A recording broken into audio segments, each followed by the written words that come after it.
Avez-vous encore en mémoire le moment où nous nous sommes quittés avec Jessica Djezeri lors de l'épisode précédent ? Elle nous racontait alors cela. Et par exemple, j'ai pu accompagner un manager qui, lui, quand quelqu'un ne performait pas dans son équipe, il arrêtait de lui parler. Et dans cette deuxième partie d'entretien, Jessica nous parle des minorités, de l'importance du feedback, d'entraide, de mixité sociale, de la légitimité due à la seniorité, de pédagogie des dirigeants, du recrutement d'une première DRH et de karma.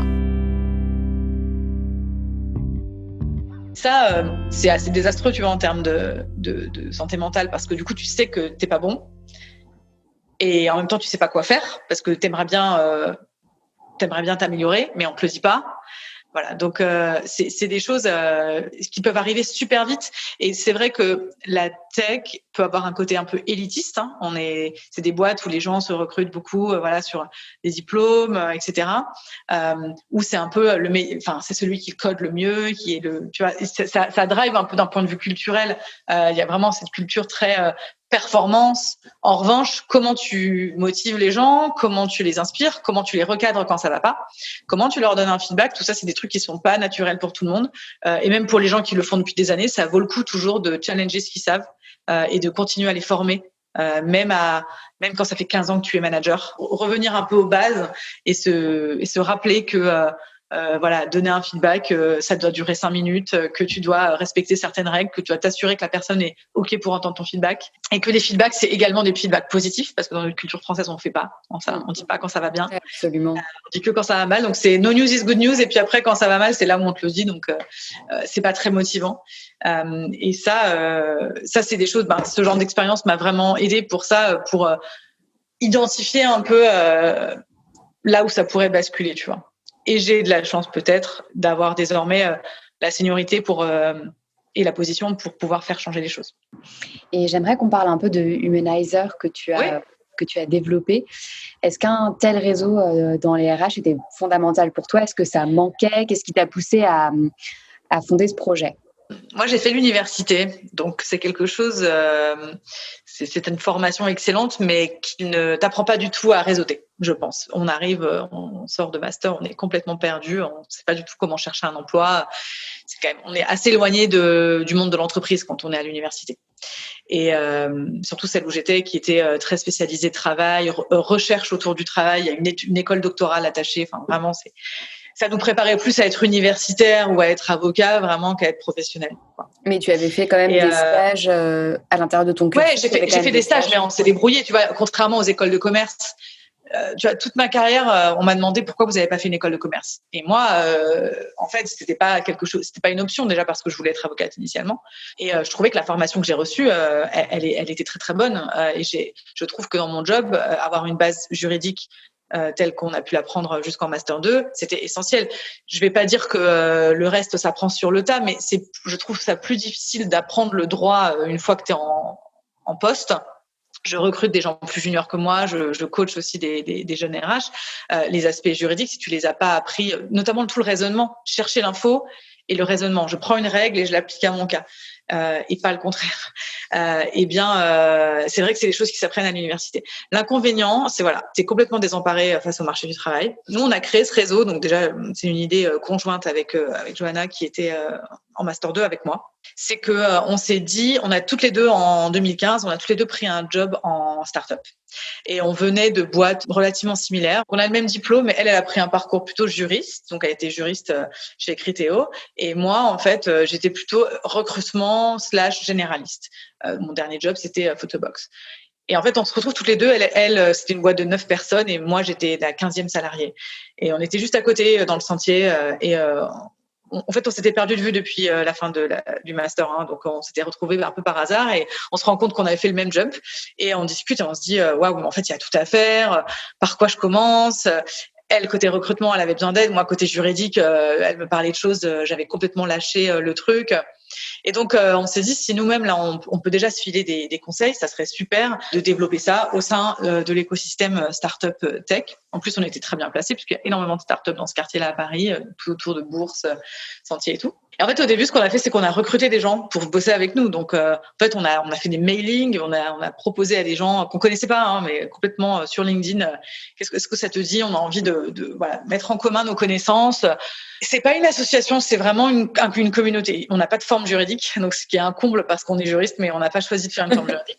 Donc c'est très basé sur des bonnes volontés. C'est quand on a le temps, etc. Et l'idée, c'était de se voir une fois par mois avec un thème, avec un sujet, d'avoir un compte rendu, de faire des mises en commun de nos docs aussi, beaucoup. Parce que ça, c'est très compliqué. Souvent, dans les startups, tu es un peu le seul RH et souvent, c'est pas ton métier. Donc, il y a beaucoup d'office managers qui deviennent RH, il y a beaucoup de directeurs financiers, mais qui sont aussi débutants sur la partie RH. Je me souviens, le premier truc sur lequel Johanna m'a aidé, c'est comment on fait un document unique d'évaluation des risques. Alors ça, c'est le truc... soit tu sais faire ou tu sais pas faire, en fait. Donc, tu peux prendre un avocat pour faire ce genre de choses, mais franchement, c'est coûteux. Alors que c'est relativement simple, il faut juste expliquer la méthodologie, quoi. Ou quel est le meilleur logiciel de recrutement du marché, quel est le meilleur logiciel de paye. Voilà, donc on s'est vraiment réunis autour de ça.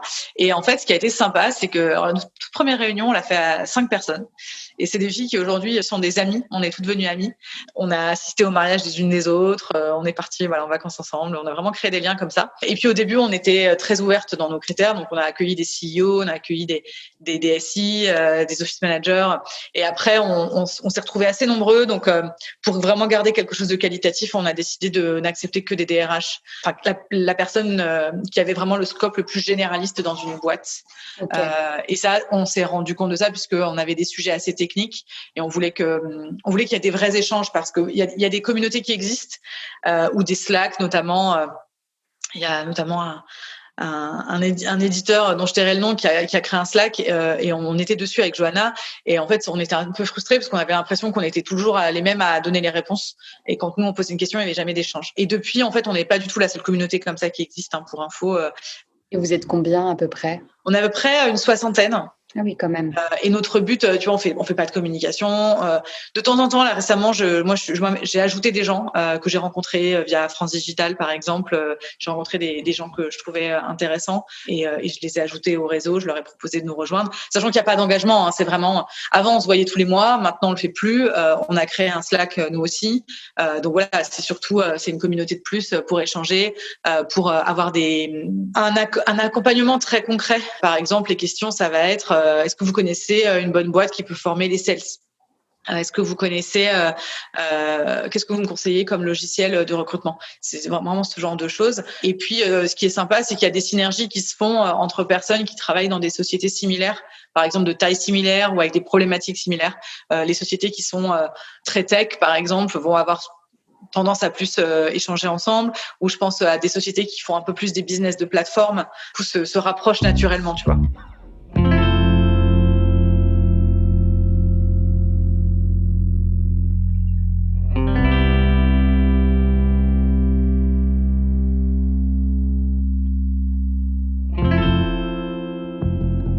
Le réseau, c'est quelque chose malheureusement que j'ai découvert très tard. Et nous, on l'a pas fait pour trouver du boulot ou pour nous servir directement, mais on l'a vraiment fait dans un esprit d'entraide. Et depuis, je me suis investie dans un autre type de réseau qui s'appelle Révèle. Et c'est en fait une association pour promouvoir et aider les jeunes filles entre 14 et 20 ans d'environnement assez difficile. Justement, c'est une formation pour ces jeunes filles pendant les vacances scolaires où on leur apprend un peu les codes sociaux qui leur manquent. C'est que pour les femmes, bien sûr, mais toutes les femmes peuvent être rôle modèle. À partir du moment où tu es dans la vie active, tu peux être rôle modèle, peu importe ton âge ou ce que tu fais. Tu arrives à la fin de la formation de ces jeunes femmes et tu sers de jury pour leur travail. Donc en fait, elles viennent présenter, elles viennent pitcher qui elles sont en 5 minutes. Et elles ont entre 14 et 20 ans, c'est ultra inspirant. Et justement, en fait, il y a un petit moment de networking et on leur apprend à se présenter, à donner une carte de visite. Voilà, personne t'apprend ça en fait. Et c'est vrai que c'est quelque chose qui est quand même lié au capital social, ces choses-là, ces éléments-là. Et c'est ce que l'association essaye de faire, de leur donner ces codes. Et justement, si tu as rejoint cette association, donc Révèle, c'est parce que toi, c'est des sujets qui te touchent particulièrement, tu as un engagement. Est-ce que c'est qu'au fil de ta carrière, tu as vu peut-être peu de diversité, que tu as envie d'insuffler un peu de changement? Moi, je pense que j'ai eu beaucoup de chance dans la vie, notamment parce que mes parents ont décidé de de nous faire grandir en Bourgogne et pas dans notre région d'origine. Et en fait, en Bourgogne, ça reste un coin très... alors, c'est la campagne complète, mais c'est beaucoup plus... Finalement, il y a beaucoup de mixité parce qu'en fait, tout le monde va à la même école, il n'y en a qu'une. Donc, je suis allée dans un super lycée public. Je pense qu'à Paris, on n'aurait pas du tout eu ça. À Paris, on aurait été dans un truc beaucoup plus défavorisé. Et c'est vrai que, on va dire que cette formation-là et ce réseau-là, je l'ai eu grâce à cette décision de vie, ce choix de vie. Et je m'en suis rendu compte un peu sur le tard, en fait, que c'était une chance.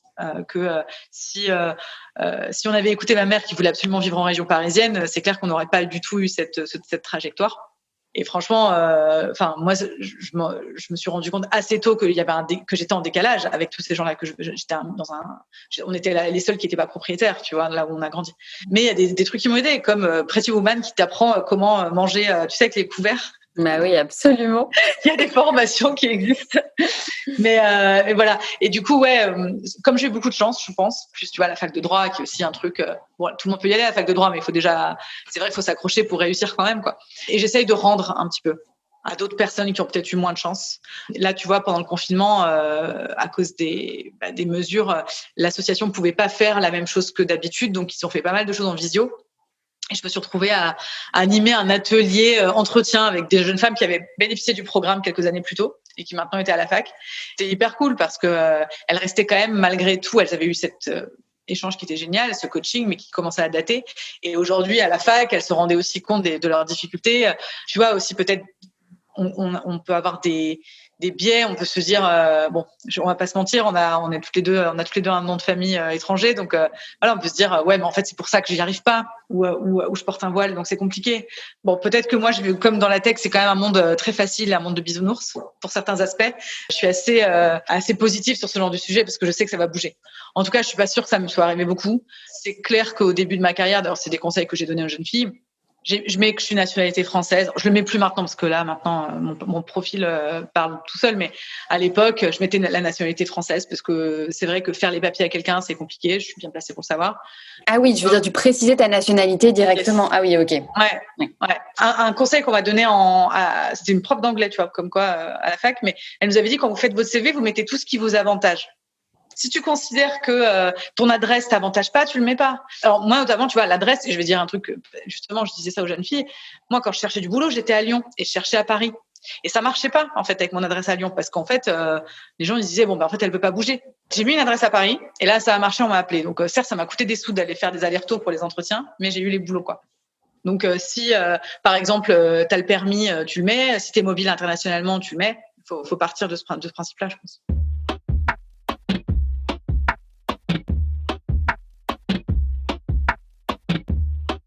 Tu as un réel engagement en tant que DRH dans les entreprises dans lesquelles tu as travaillé sur les minorités, la représentation des minorités, la parité. Franchement, c'est un vaste sujet. Moi, j'ai un engagement perso, c'est certain. Tous les combats qui m'animent aujourd'hui, je pense que c'est plus facile à mon âge, avancé, de pouvoir les faire vivre dans mon boulot. Si j'étais arrivée à 28 ans avec mes 3 ans d'expérience pour parler de trucs, j'aurais pas eu assez de recul, je pense. Et on aurait pris ça comme une lubie d'une junior, quoi, en fait. On m'aurait pas forcément écouté. Donc c'est vrai que j'avoue, je profite peut-être de mon statut aujourd'hui, mais je trouve que c'est important de le faire, en fait, pour faire passer des messages, pour être intransigeant sur certaines choses, notamment l'égalité homme-femme et le traitement des femmes au travail, parce que c'est même pas le problème de leur donner l'accès au boulot, c'est après comment on les traite. Parce que c'est ça le sujet aussi, c'est est-ce que c'est des bons environnements pour elles et est-ce qu'elles ont la place pour se développer. Mais du coup, je me permets désormais, je sais que je peux le faire et je trouve que c'est de mon devoir de le faire. Et on m'a déjà fait la remarque, tu devrais avoir autre chose à faire quand même. Ah oui. Et j'avais répondu, et vraiment c'est quelqu'un que j'aime beaucoup qui m'a fait cette remarque. On était en déplacement tous les deux, on s'entendait très bien, et j'apprends qu'il y a une situation qui s'est passée, tu vois. C'est un salarié qui me rapporte ça, donc je monte au créneau, d'autant que c'était sur une femme qui était en période d'essai. Je ne sentais pas de faire remonter le sujet, tu vois. Heureusement que c'est une de mes collaboratrices qui s'en est occupée. Et là, je profite d'être en solo avec le manager et je dis en fait on va traiter ce sujet tout de suite. Et il me dit, mais vous avez autre chose à faire, les RH, quand même. Soit à quoi j'ai répondu, non, j'ai littéralement que ça à faire. C'est en fait ma mission de fournir une expérience de qualité. D'ailleurs, c'est la mission de tous les managers en réalité. Mais moi, en tant que DRH et mon équipe, on est là aussi pour être garant de ça et pour donner les outils, pour contrôler que ça se passe bien et pour recadrer si c'est nécessaire. Et je pense que ces derniers temps, je veux pas faire de généralité et je vis pas dans le monde des bisounours du tout, mais j'ai eu la chance d'être avec des entrepreneurs qui étaient très très à l'écoute sur ce genre de choses, alors même que la tech est un milieu très masculin. Donc forcément, quand je dis les entrepreneurs, c'est parce que j'ai jamais bossé avec des femmes encore aujourd'hui, en tout cas pas au niveau fondateur d'entreprise. Du coup, moi, ce que je constate avec beaucoup de plaisir, c'est la vague de jeunes entrepreneurs, tu vois, qui ont la trentaine. En fait, ces sujets-là, je vais pas dire que c'est inné, mais en tout cas, on a une oreille et on peut faire passer des messages quand. Parfois, c'est même déjà eux qui sont moteurs sur le sujet, tu vois. Un jour, en entretien, c'était une petite boîte de 20 personnes et ils m'ont posé la question, est-ce qu'il y a quelque chose qui te choque dans notre équipe? Et je savais pas de quoi ils parlaient. En plus, on était en entretien, donc j'allais pas les critiquer sur qui ils étaient. Et en fait, il m'a dit, tu vois pas qu'on n'a pas de femmes? C'est un problème pour nous, en fait. Il faut vraiment qu'on soit meilleur là-dessus. On n'est pas bon. Et tu vois, c'est en train de bouger quand même. Alors, après, sur les autres formes de diversité, il y a encore du travail, mais c'est vraiment early stage, mais on est en train de travailler avec d'autres DRH de la tech sur un projet un peu comme le Parental Act pour la parentalité, quelque chose de similaire, un engagement, une charte pour les dirigeants, côté diversité et inclusion. Ouais, c'est le moment, de toute façon, le vent est en train de tourner, il y a quelque chose... Mais ce qui est très positif, c'est que c'est un vent. Vraiment, moi, c'est un sujet. Je le suis depuis longtemps, mais malheureusement, les pionniers là-dessus, c'est quand même les Américains. Et c'est pas la même histoire que nous. C'est pas non plus les mêmes discriminations et le même élitisme, etc. Et donc, du coup, moi, j'étais pas à l'aise avec le fait de prendre un programme diversité et inclusion à l'américaine et de le faire en France. Je trouve que c'est pas approprié. Et je trouve que dans tous les process RH qu'on implémente au quotidien, ce qui marche le mieux, c'est quand on arrive à avoir quelque chose qui rassemble tout le monde dans un comité de direction.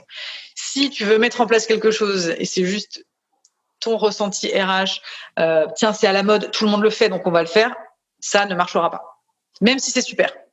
Donc, il y a quand même un travail d'éducation, de pédagogie des dirigeants. Et l'avantage un peu de la période, comme tu dis, c'est que les mentalités sont en train de changer et que du coup, il y a un terrain plus favorable à ce genre de programme. Mais après, je dirais aussi quand même qu'il y a des choses... on est quand même un écosystème qui est peut-être plus en avance de phase sur beaucoup de choses. Je sais que parfois la tech est un peu critiquée pour... c'est les boîtes qui ont des baby-foot et tout ça. En réalité, c'est aussi des boîtes qui se posent beaucoup de questions sur le bien-être des gens au travail. Et par exemple, le sujet du moment très à la mode, c'est comment on accompagne les gens, comment on forme les gens. Et ça, je pense qu'il y a quelques années, les dirigeants avaient beaucoup de mal à investir là-dedans. Et aujourd'hui, c'est devenu le nerf de la guerre. Surtout si on se met à un peu moins recruter, parce que voilà, on n'a plus forcément les mêmes budgets pour recruter. Qu'est-ce qu'on fait avec l'équipe qu'on a actuellement? Comment on fait pour que cette équipe soit la meilleure? Et toutes les boîtes de la tech que j'ai faites étaient conscientes que la première richesse qu'ils avaient, c'était les gens de leurs équipes. C'était pas la tech, c'était pas l'algorithme ou le produit, tu vois. C'était vraiment les gens qu'ils avaient recrutés. Et donc, il fallait tout faire pour investir et pour développer ces personnes. Et justement, puisqu'on parle d'équipe, de bienveillance, donc toi, tu nous l'as dit, tu nous l'as confié, tu es en recherche d'emploi active en ce moment. Oui. Comment tu te sens par rapport à ça? Forcément, cette recherche arrive après une crise sanitaire sans précédent et donc économique. Voilà, je voulais savoir un peu comment ça allait. Ça va très bien. Super. Non, ça va très bien. Franchement, je pense que la crise, contrairement, moi j'ai vécu 2 crises, parce que j'ai vécu la crise financière de 2008. Je suis arrivée sur le marché du travail en 2007, donc c'était vraiment dur. Et là, pour le coup, j'étais junior, donc je peux te dire qu'on se battait pas pour les gens comme moi, quoi. Et en plus, j'avais plutôt une spécialité recrutement, donc c'était les postes en recrutement qui sautaient. Là, aujourd'hui, on vient de vivre un truc assez difficile. On est encore dedans. On va sans doute être dedans pendant les 2 prochaines années, d'après l'OMS. Donc, ce qui est hyper intéressant, c'est justement les structures qui n'étaient pas encore staffées, en tout cas, ou qui n'avaient pas forcément de gens assez seniors dans leurs équipes, qui se sont rendus compte que ça manquait, qu'il y avait vraiment un trou dans leur comité de direction, que Tu vois, traditionnellement, c'est un métier où on se dit l'office manager peut le faire.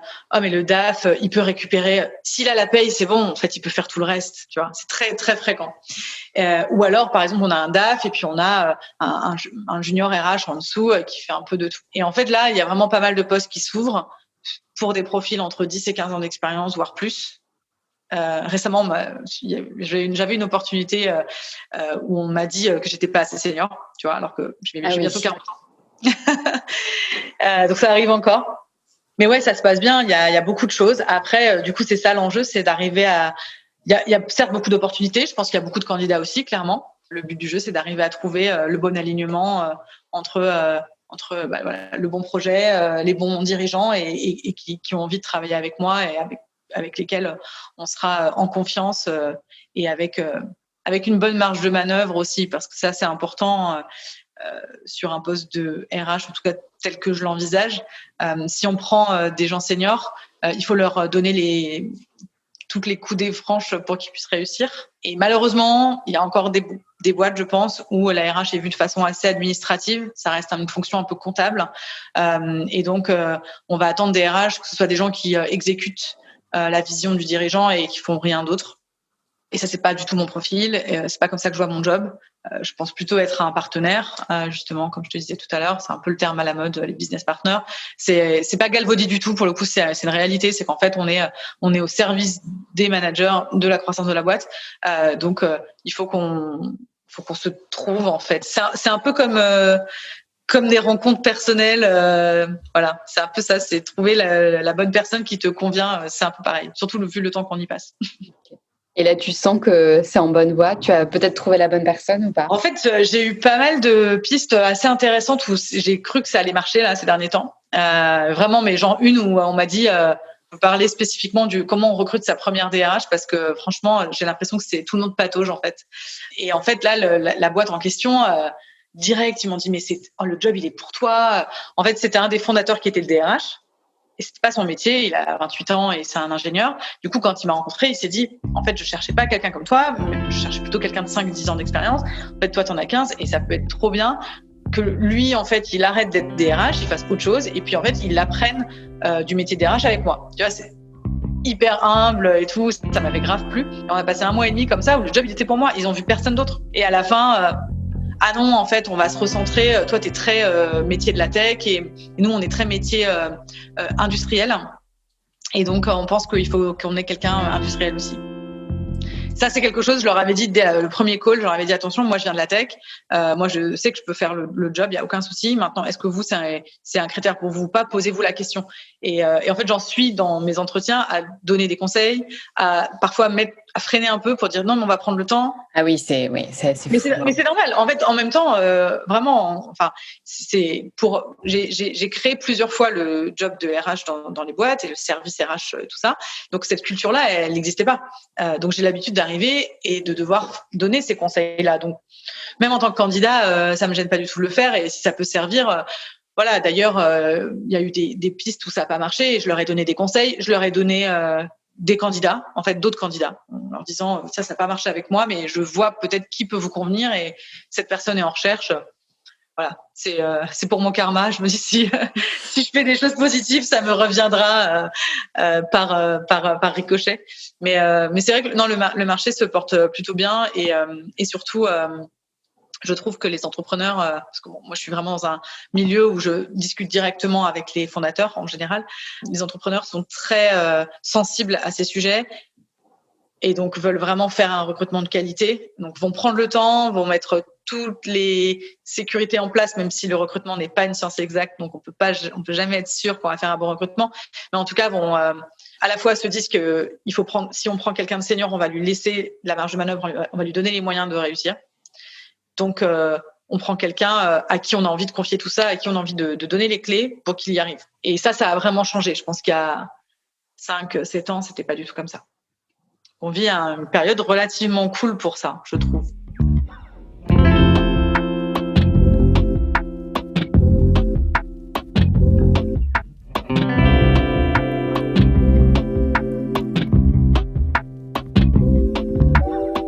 Peut-être êtes-vous déjà au courant, mais à l'heure où cet épisode est diffusé, Jessica a trouvé le match parfait, celui dont elle nous parle dans cet épisode. Elle est dorénavant Chief People Officer chez Ornicar. Merci à Jessica, on te souhaite le meilleur.